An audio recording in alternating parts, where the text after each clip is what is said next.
Just a quick word on Athletic. They're travelling without Nico and Inoki, Williams and Sanchez as well, so how big of a blow could that be for them, especially because they need to score something? It doesn't matter. For us, it doesn't matter. For us, it's the top team of Athletic. I understand that it's hard to play with key players, but for us, it doesn't matter. We need to go to the game. It's a final for us, so we need to go to the game and try to win the game. We noticed Delict wasn't trained today. What is the severity of this issue and who else is unavailable? It's not a big issue. That is a good thing. He cannot play tomorrow. Will not play on Sunday, but then we will check day by day. We will see. The rest, I think, Aiden doesn't recover. Toby is not available. I think that's it. Obviously, you've got a big lead going into this match, but we've seen some negative home results this season. So how important is it local places for the season? That is clear, because also if you look at our season, anything is possible. So we have to understand that one goal can change everything, the momentum of the game.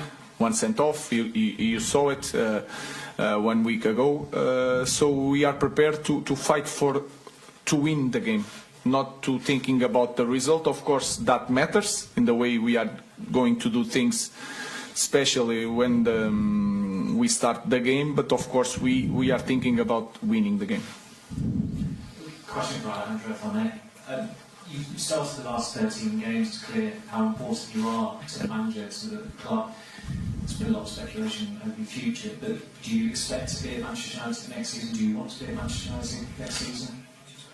Yeah, obviously, as a footballer, you always gonna read and listen some rumors about the future. But I have contract here until 2028, so I'm happy here. The manager obviously took you out of the team against Manchester City a few months ago, but you've been in every squad since then. Have you done anything differently in terms of the way you approach games, training? Because it's been clear to everyone watching you how hard you are.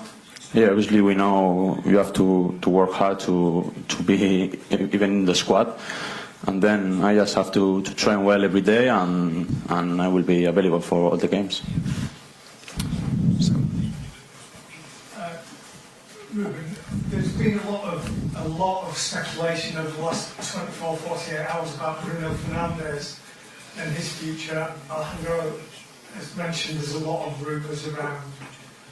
What is your view of Bruno Fernandes and his importance to this team and this squad, not just for the next 2 weeks, 3 weeks, but going forward? I think it's easy to understand that, not just because of the numbers, but the way he plays, the importance that he has during these 5 years. I think here he's a top player.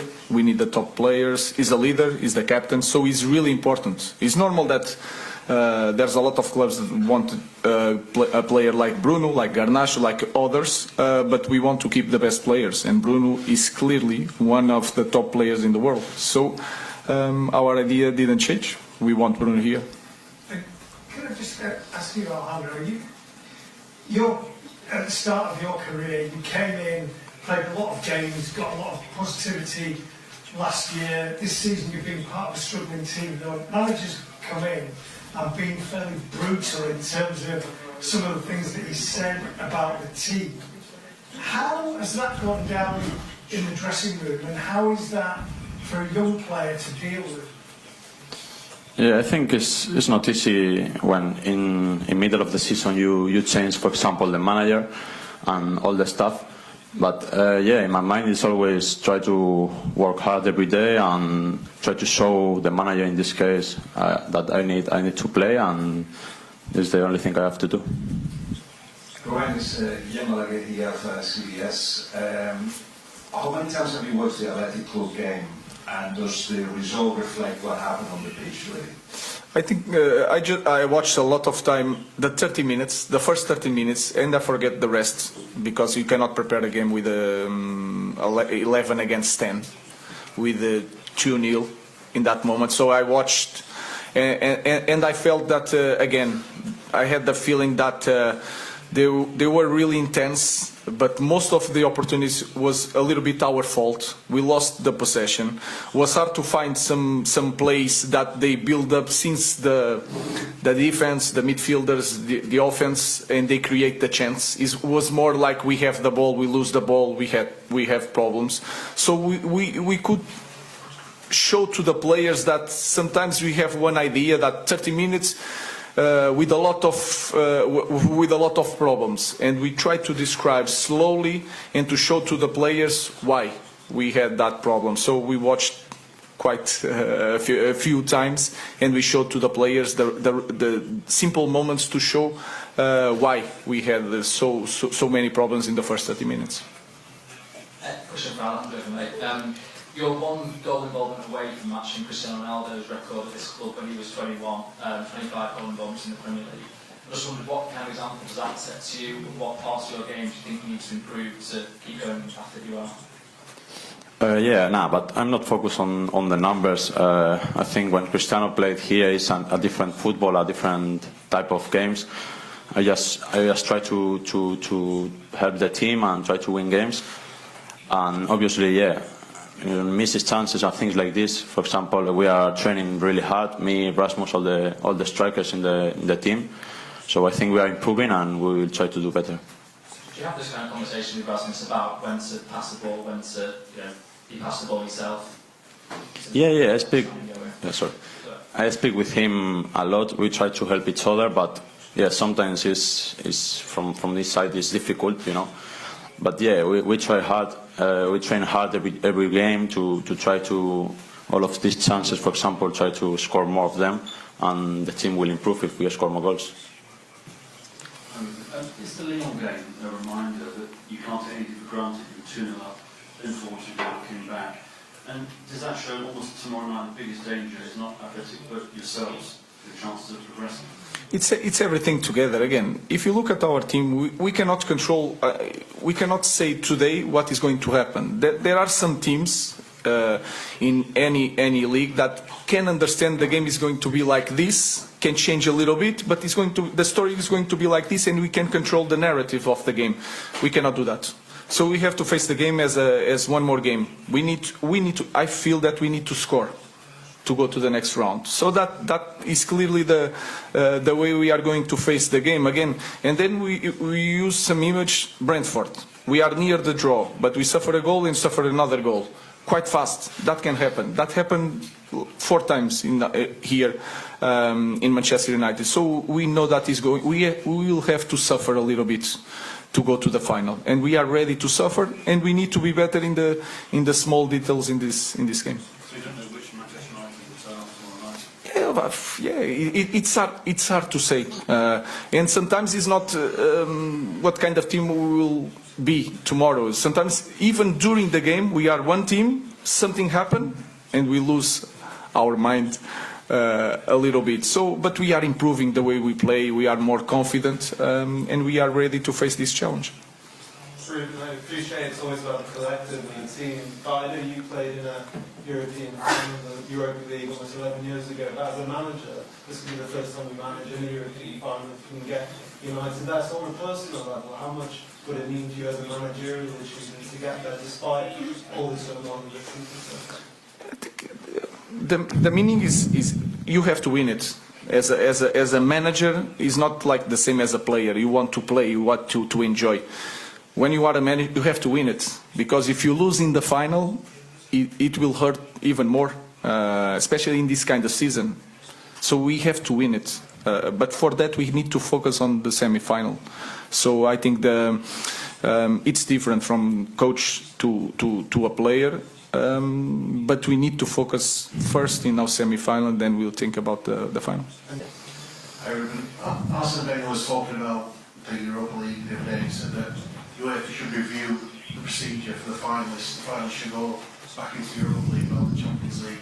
Is that something you disagree with? Because you obviously that's quite a long way to go. No, I don't have nothing to. I just know the rules. If people want to change the rules, by all means. But these are the rules, and the rules are: if we win Europa League, we go to Champions League. So we follow just the rules. I don't think a lot about that. I know that Champions League should be for the teams that are champion or the best teams on the league, but they find out this way of promoting this kind of competition. So we just follow the rules and try to manage this end of the season with that. So we cannot go for by the Premier League. We follow the rules and go for and try to go for the Europa League. We'll take some from visiting media. Yes, Jonas Gerdes, RTL Germany. Rúben, a few weeks ago, in a moment of big frustration, you labeled the team as maybe the worst one in club's history of Manchester United. From today's point of view, now being close to reaching the final, what do you think about this quote? Thank you.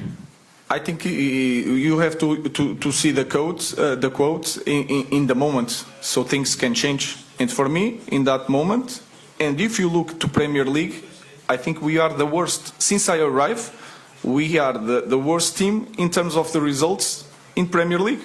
That is my idea.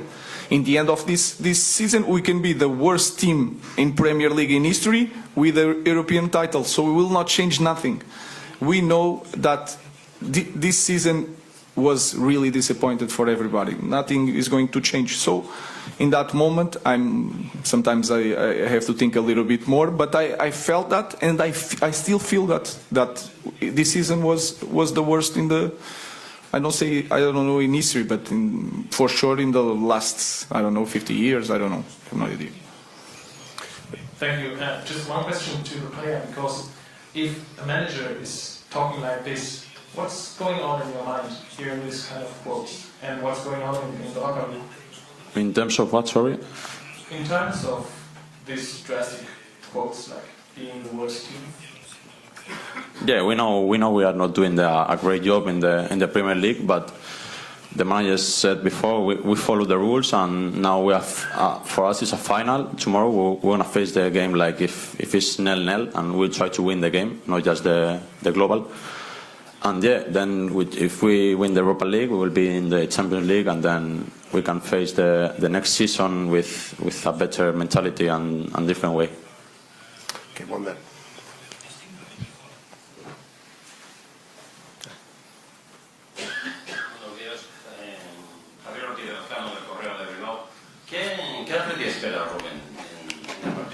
What do you expect from tomorrow night's game, Rúben? And with the Williams brothers missing. The idea of the team don't change. Of course, if you look at the game, Berenguer could play on the left. He's a different player from Nico. He's playing more inside, make a different movement. Jaló, I know quite well. Jaló could get in the team. He's quite similar in the way he moves with Iñaki. So, of course, Iñaki is a better player in this moment. He has experience. Sunset is a player that they don't have with that characteristics. He could play Gomez. Gomez is a left foot, could change the side. So I think the idea of Athletic will not change, but the characteristics of the players will change, and that is important for us to know, to understand better the game. So it's going to be a strong team with a strong identity, with some players that are not playing so much, and that's it. That happened in any team. Okay, in the middle. Alejandro, perdona. Héctor Martínez del periódico de Bilbao. Creo que tienes una relación con Pachi Alonso, con un aficionado del Athletic. No sé si te ha cambiado algún mensaje en redes, te sigue. ¿Qué te dice? ¿Cómo lo estás viviendo él? ¿Y qué te dice? ¿Cómo lo vives tú también desde la pelota con el ¿En español o en inglés? ¿Cómo lo quieras? No, sí, es un amigo de la familia y tenemos relación, he estado varias veces con él, pero sí, es fan del Bilbao y Atlético de Bilbao. Y nada, me escribió, me dio la enhorabuena por el partido, por la victoria, y dijo que iban a venir con todo a intentar remontar, y bueno, también le deseo suerte a ellos.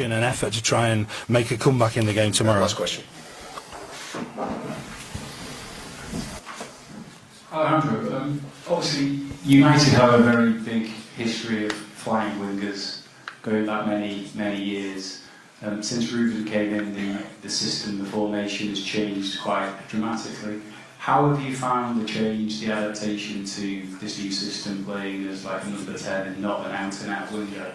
And do you think we can actually see your best in that position, or do you still very much see yourself as an out-and-out winger?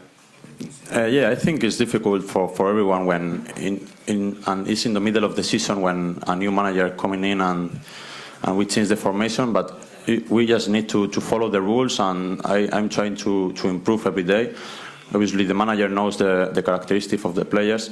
If you see the games, too many times I play, for example, wide on the wing, and the wing back is coming inside. So we will try to do, depends of the players we have, and yeah, I think we are improving as a team also.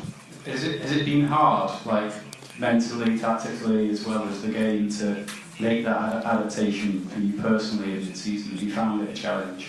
Yeah, I think it's a little bit hard, but it's just the mentality, you know. I think the first two months, when I think November, December was very difficult for me, but yeah, my mentality is to keep working, to keep trying, and show to the manager and all the stuff that I have to play, and that's it. We'll leave it there. Thank you. Thank you. Manchester United boss Rúben Amorim has issued a strong warning ahead of the Europa League semi-final second leg, insisting that Athletic Club are far from out of the tie despite United's commanding 3-0 lead from the first leg. Speaking to reporters, Amorim praised Bilbao's resilience and quality, saying, "We cannot relax. San Mamés is one of the toughest places in Europe, and Athletic will fight until the last whistle." The Portuguese tactician, who has transformed United's fortunes this season, emphasized that his team must stay focused to avoid a dramatic comeback. "I've seen stranger things happen in football. We need the same intensity and discipline as the first leg," he added. Meanwhile, rising star Alejandro Garnacho echoed Amorim's sentiments. "It's not over yet. We have a big advantage, but we need to stay hungry and prove ourselves again," the Argentine winger said. With a potential all-English Europa League final on the horizon, Amorim is determined to ensure United complete the job and book their spot. Amorim's cautionary words serve as a reminder: it's not done until it's done.